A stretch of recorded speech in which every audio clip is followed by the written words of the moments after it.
బ్రహ్మానందం గారు నా ఫోన్‌లో మాట్లాడారు.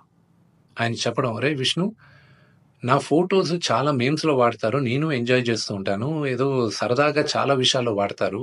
అది బానే ఉంటదిరా. కానీ ఇలాంటి జుగుప్సకర వీడియోస్‌లో కూడా నా ఫోటోలు వాడుతున్నారు. ఇది ఎక్కడో దగ్గర ఫుల్ స్టాప్ పెట్టాలి." అది అని ఆయన కూడా చాలా బాధపడారు.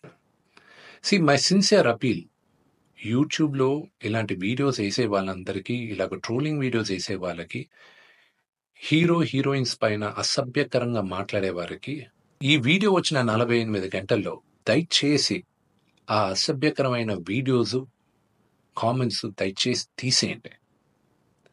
మీరు గాని తీయకపోతే 48 అవర్స్ తర్వాత మేము ఆ వీడియోస్ అన్ని ఒకసారి మళ్ళా యూట్యూబ్‌తో రిక్వెస్ట్ చేసి వాళ్ళతో కూర్చొని మొత్తం రివ్యూ చేస్తాం. ఆ వీడియోస్ గాని ఉండిందంటే మేము సైబర్ సెక్యూరిటీకి కంప్లెయింట్ చేస్తాం.